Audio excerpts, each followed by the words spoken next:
Thank you for watching. This is exclusive content from the World Retail Congress 2017 here in Dubai, where I caught up with Michael Hardwick. Let's hear what Michael has to say.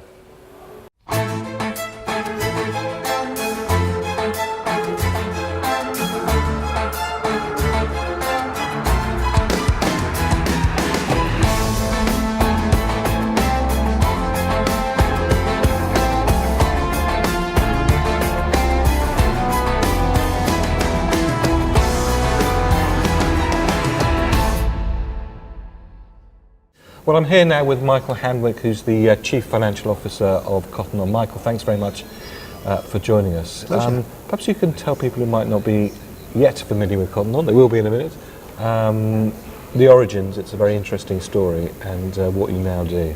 Yeah, well, the business was established 25 years ago in Geelong. It was founded first by my cousin, Nigel Austin, and my younger brother joined him shortly after that, and three other cousins also were in the business for a long period of time as well. Nice. Yes, it is, and they developed a good retail business over the first 15 years of operation.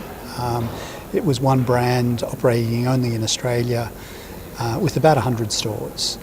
But they had a really big vision for the group, and that was to become a dominant value fashion brand globally, which was quite an audacious goal given the size and scale, of the business back then. Fast forward, over the last 10 years, and we've been able to take the brand into around 20 countries around the world, 6 which exist here in the Middle East, a store portfolio of about 1,500 stores, and there's also 7 brands within the portfolio as well, 6 of which have been organically developed through the group during that lifetime as well. And the target audience for the concepts, broad range or relatively narrow focus? Yeah, look, each of the 7 brands will have a slightly different core demographic, but certainly from the adult brand's perspective, it's really an 18 to 35 year market that we're looking for. The youth and kids brands obviously have a younger audience as well. Today at the World Retail Congress, the session that you participated in, we were told either some wonderful statistics or some really worrying statistics, depending on your perspective and your point of view about the growth of the fashion business. I think it's 40% in value and about 60% in volume over the course of the next 20 odd years. That has an amazing impact on the environment, and that was the session that we were discussing. You have a very particular perspective on sustainability and how that works within your business. Just give us a flavour of that. Yeah, well, look, it's obviously a very complex, topic in terms of the sustainability, and we look at it in 2 parallel paths. I think one in terms of the areas that our customers are really passionate about and what needs to be done within that space, and we refer to them as the 3 Ps around people, planet and also product. And then the second aspect running in parallel is the impacts on the environment and what's sustainable for the entire industry, given what will be a shortage of raw materials and the infinite supply of those over the coming years as well. Our approach to sustainability has always been a very hands-on approach though. We like to think of our decision model in terms of sensing and understanding what the customer wants, taking action and adapting quickly, and where we see a real strong connection or opportunity in the market, to go big with that opportunity. We also love to storytell, our progress in this space as well. So we first started off really focusing all of our efforts on social sustainability, but probably outside of the business. We discovered, or from talking with our team members and talking with our customers, a real passion around global poverty, which is obviously a really big, complex, issue. But we were able to identify where our opportunity to help influence and change the course of that. So 10 years ago, we came up with a vision to create 20,000 educational places by 2020 This year we'll pass through 10,000 of those, well on the way to establishing our original vision, which will need to be updated, over the next year or two to look for an even loftier, vision for our foundation as well. But by doing that, we're actually working alongside our customers and our team members in selling charity items within our stores, for which 100% of the proceeds go into our foundation. So to date we've raised well over $60 million, and our approach to those projects and to the creation of those educational places is, again, very much a hands-on approach. So teams on the ground in projects that we've got operating in Uganda and Thailand and South Africa today, they're actually bringing these to life. And how liberating has that been for the employees to be able to be involved in those types of projects? Not sort of the normal course of a 9-to-5 job.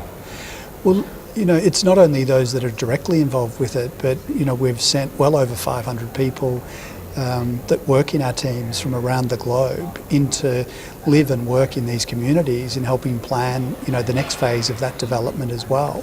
So their life experiences outside of the business that they wouldn't normally get, and we refer to them as adventureships within our business, and it gives them a really good opportunity to come together as a pretty unique group that they're going to share a common experience together for the first time. It helps connect our global teams, through that experience, but most of all, by the time they actually get back to wherever their stores might be through the 20 countries, that we operate in, their ability to engage and communicate their experience with both their team members but also their customers is incredibly powerful.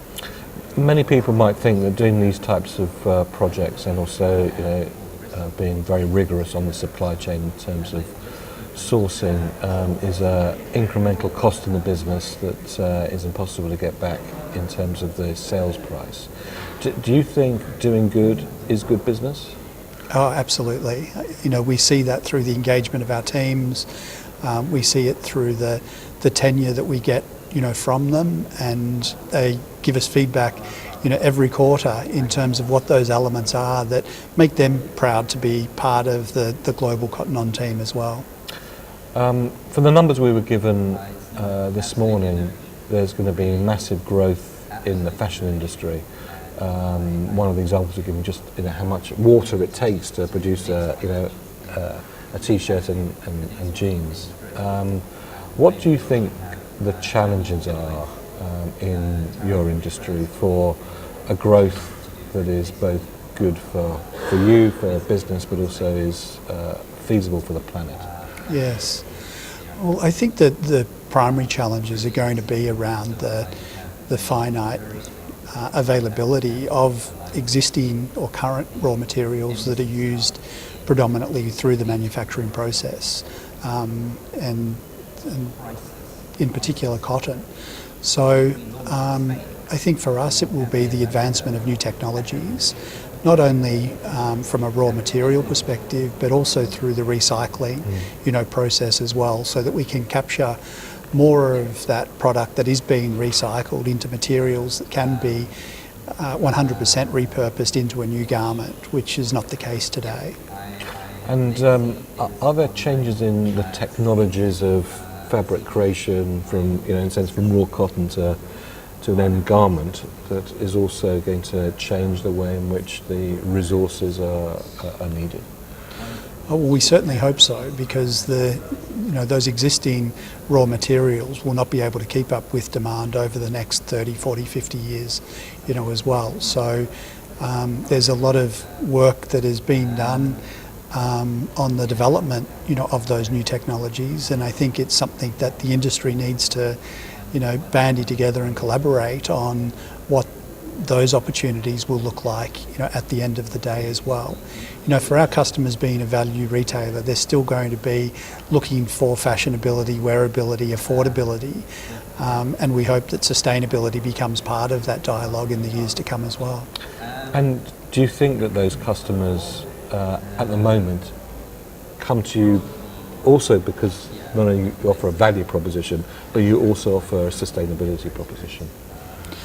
I think that you can see through some of the results that we've experienced through the business that our customers are looking for, not only our customers, I think the consumer is looking for something else that connects further to a retailer beyond the product or the service that they're delivering. I think that's where we've been able to have that two-way dialogue and engagement with our team members and our customers through the work that we've been doing on the social sustainability elements, and we're hoping that that will be an example of the conversations that will start to develop and are starting to develop, through other aspects of our sustainability platform as well. Lovely. Well, thank you very much indeed. It's been a pleasure to talk to you. Thanks very much indeed for joining us. Thank you. Thank you very much indeed for watching. This is just one of the interviews that we conducted at the World Retail Congress 2017 in Dubai, where we broadcast every night with an hours-long program. In order to see any of those programs or to watch any of the other interviews, just go to this website here. My name's David Roth from WPP. Thank you very much indeed for watching.